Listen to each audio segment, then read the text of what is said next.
tocante à ideia precisa que se faz dessa vida futura, né? Quando fala em futuro, geralmente a gente gera muitas imaginações, tudo bem? Mas quando a gente tem essa noção, portanto é um privilégio saber isso, proporciona uma fé inabalável perante o que está por vir. E, logicamente, isso provoca mudanças enormes sobre o moral do ser humano. Deve-se considerar também que a mente é da natureza. Ao perceber que algo vai melhorar, naturalmente ela fica feliz, a pessoa fica feliz. Portanto, a fé, o acreditar no futuro, proporciona isso. Se você não acredita no futuro, não tem como, é o contrário, né? Não tem como você ficar feliz. Você está definhando, você está, ok? Não tem sentido você ficar feliz. É lógico. Agora, se nós interpretarmos bem a Bíblia, percebe-se que a vida continua após a morte, conforme nós estamos conversando aqui. Eis aqui algumas comprovações. Está lá numa carta de Paulo aos Coríntios, essa cidade que dá um trabalho danado. Não a cidade em si, mas a igreja. Né? Paulo teve que mandar muitas cartas para Coríntios.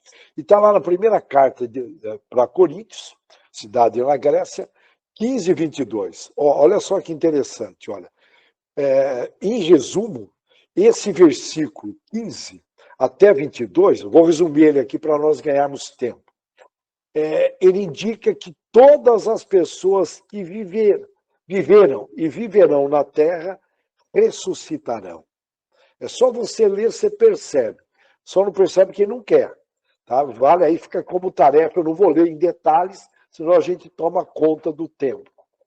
E outros versículos da Bíblia que falam sobre a vida eterna. Mas o que é vida eterna?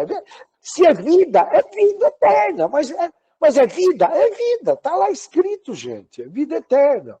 Inclui aí, alguns versículos dizem, porque Deus tanto amou o mundo que deu o seu Filho único, lá está unigênito, que traduzindo é único, olha, porque Deus amou tanto o mundo que deu o seu Filho único para que todo que nele crê não pereça, não morra, mas tenha vida eterna. O que mais?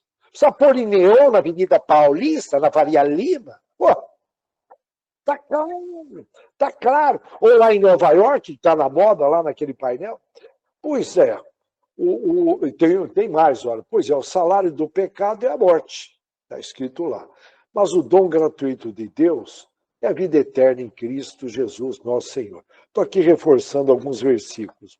Olha, o Espiritismo, por sua vez, ele veio reforçar essa mensagem divina, nos trazendo essa grande esperança do futuro.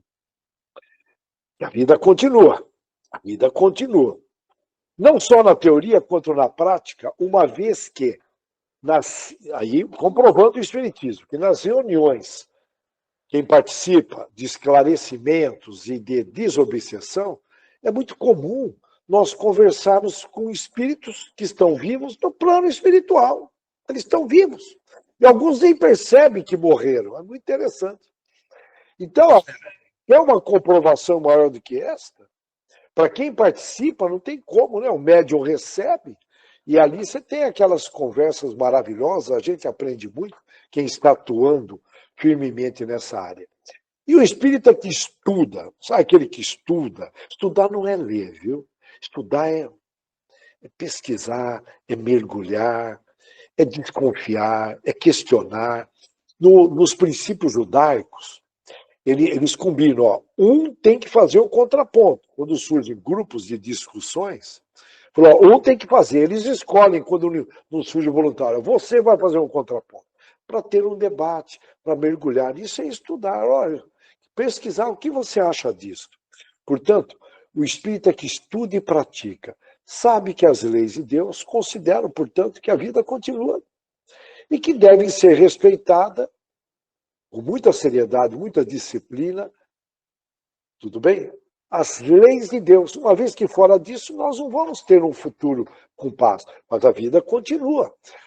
Não vai ter um futuro sem expiações e até com ausência de liberdade para se desenvolver no intelectual e no moral, se nós, lógico, isso a gente consegue depois que a gente provoca a reforma íntima. Tudo bem? A vida continua, mas a gente temos que saudar quando o passado vem nos cobrar, saudar quando o passado vem nos cobrar. Agora, para quem se coloca pelo pensamento na vida espiritual, a vida no corpo se torna simples passagem. Olha bem, simples passagem, uma breve estadia, é dito no texto, num país ingrato. A gente fala ingrato considerando o estágio que nós estamos, mas se for ver bem, eu até alteraria esse texto com o maior respeito, porque eu volto a enfatizar, é a misericórdia divina que permitiu nós estarmos aqui. Então, por mais que ocorra uma série de problemas, nós temos que estar agradecendo. Eu me sinto em débito no agradecimento. E aí as mudanças, tribulações dessa vida não passam de incidentes que faz parte para a gente evoluir. Nós já discutimos muito sobre isso. E tem uma curta duração, considerando aí a eternidade. Indiretamente, isso me faz lembrar de uma das minhas vós, que ela dizia, olha, o dia de amanhã sempre será melhor. Não esquenta com isto, não. Olha que frase poderosíssima. Eu não entendo porque as mães e as vós não usam frase, não usaram algumas, né? Mas olha que frase fortíssima e que me influenciou. Uma palavra influencia. Nós não podemos poupar oportunidades nesse sentido. Para os netos, para os filhos. Olha, o dia de amanhã sempre será melhor. Não esquenta com isso, não dá moral para isso, não. Avança. Olha que maravilha. O verdadeiro espírita, o verdadeiro, aquele que está ali, está firme no propósito. Ele tem consciência que a vida material tem finalidade de ajustar aí as expiações, obter provas visando o futuro, conforme nós já comentamos.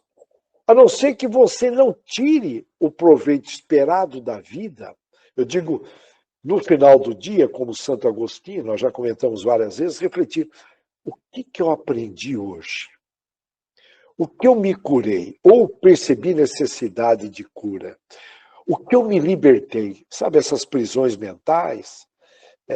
Pessoas que têm receio até de se posicionar, o que eles vão pensar ao meu respeito? Fica rolando.